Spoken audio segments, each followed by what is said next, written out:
Hey everybody, it's Justin checking in with you today on, let's see, we're on Wednesday, the 26th of, August. I'm trying to skip a month. Wednesday, the 26th of August.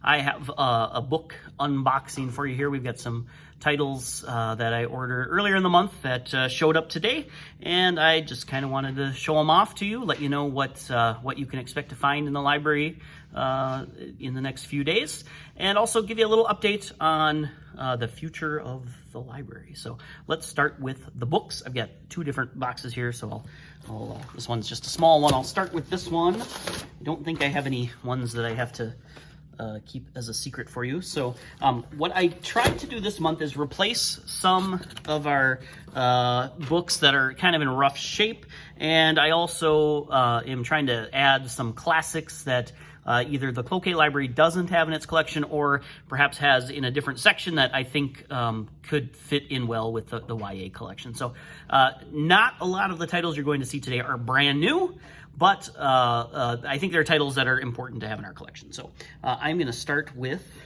here we go, we've got a couple of them here. This is book 2 and 3 in the Girl in a Box series.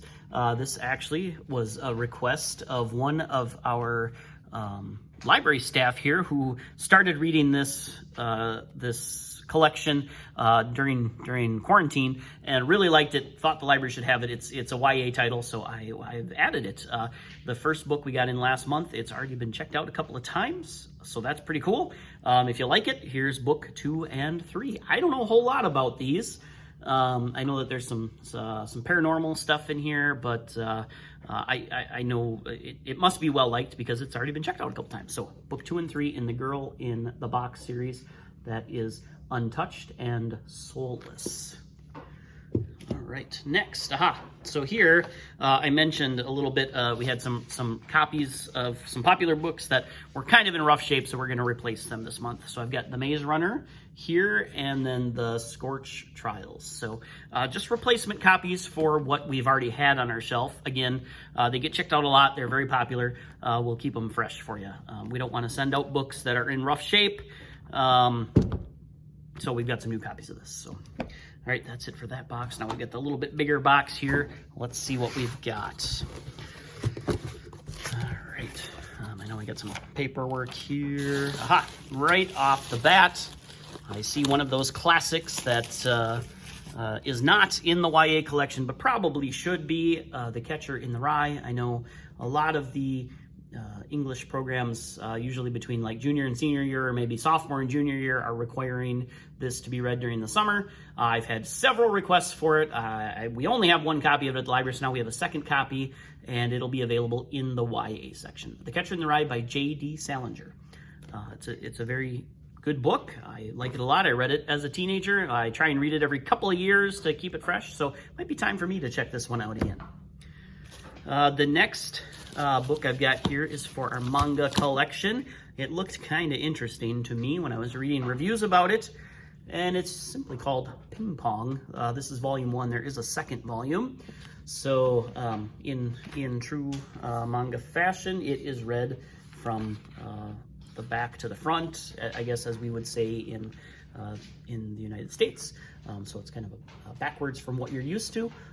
It's not all in color. I think that might be just the first couple pages might be in color there, but I don't know a whole lot about it. It got good reviews, and I kind of like Ping Pong. That's one of the reasons I bought it. So Ping Pong Volume 1 by Matsumoto. Taiyu Matsumoto is the author and illustrator on that one.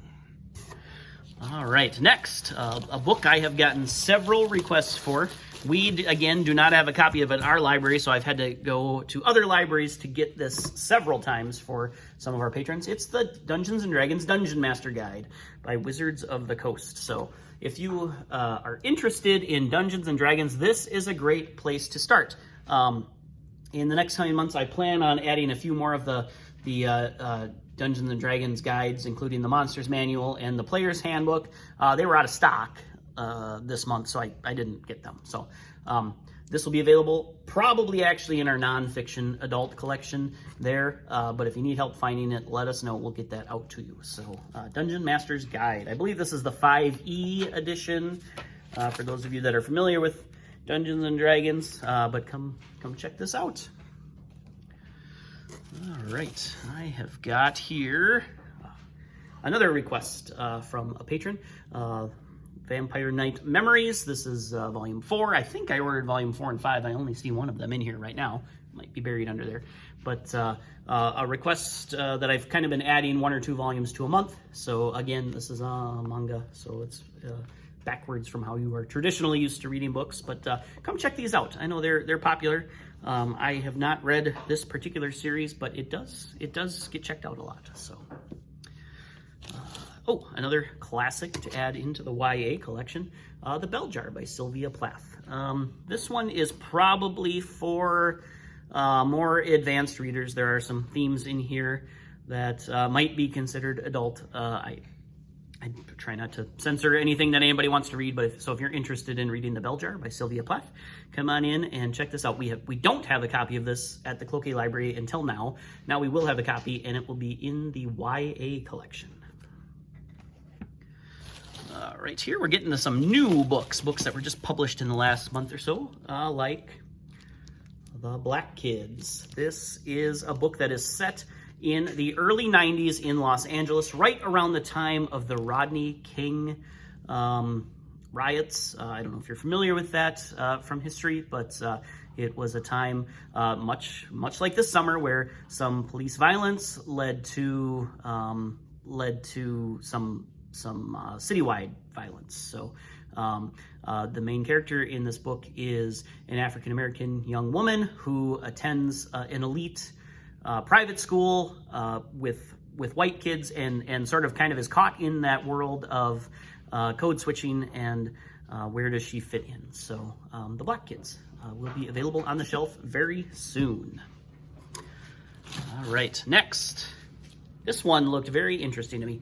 This is called The Goddess in the Machine by Laura Beth Johnson. I'm just going to read a little bit of the blurb to you. When Andra wakes up, she's drowning. Not only that, but she's in a hot, dirty cave in the year 3102. And everyone keeps calling her Goddess. When Andra went into a cryonic sleep for a trip across the galaxy, she expected to wake up in 100 years, not 1,000. Worst of all, the rest of the colonists, including her family and friends, are dead. So, science fiction, dystopia, check it out. Like, if you are familiar with the show Futurama, this is probably like a non-funny version of Futurama. But a young girl wakes up, people are calling her a goddess, she's been asleep for 1,000 years. We'll see what happens. All right, let's see what we have here. Oh, that is one I do have to hide from you. That one I can't talk about yet. Here we go. Faith, Taking Flight by Julie Murphy. I'll read you a little blurb on this one too. Faith Herbert is a pretty regular teen. When she's not hanging out with her 2 best friends, Matt and Chess, she's volunteering at the local animal shelter or obsessing over the long-running teen drama, The Grove.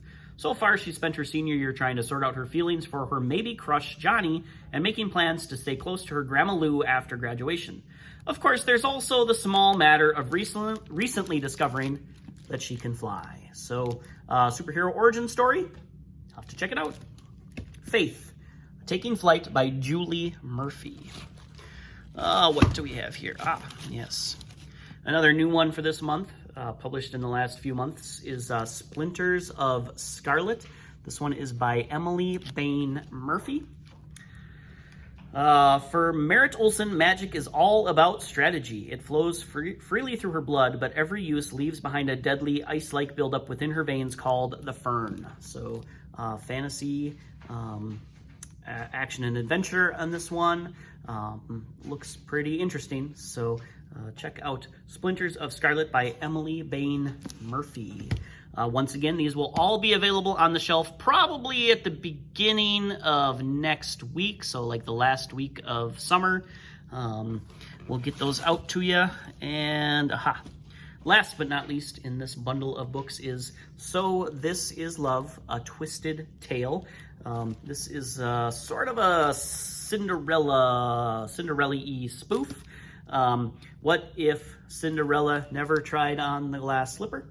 So if you are interested in fairy tales or Disney, this is probably the one for you. It's a sort of a, I won't say it's a juvenile novel. It's sort of middle grade, high middle grade. So check this one out if you are interested in sort of a spoof or a twist on the Cinderella story. All right, so those are our books for this month. We'll be putting in another order at the beginning of September and probably doing another unboxing video, a lot like this one, in late September. But I wanted to give you an update on the status of the library.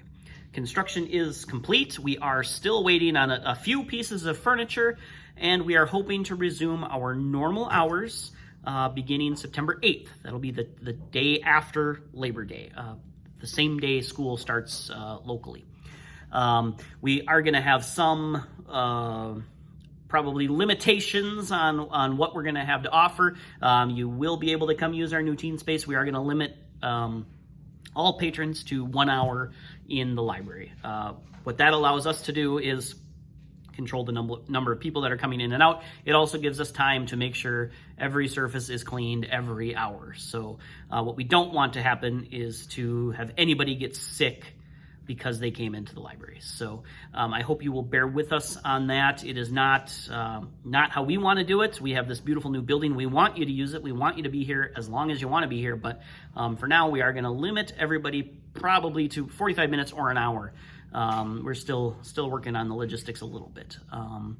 That being said, it is our plan to have computers for the teens up and available. Probably not all of them because they'll be too close together, but some of them certainly.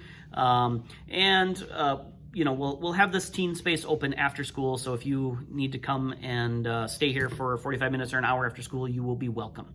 We're also going to be restarting some of our regular programming. The Teen Reads on Monday, that will include a snack. We still have to finish Lawn Boy by Gary Paulson. That's the book we left off on before we left, and I plan on finishing it.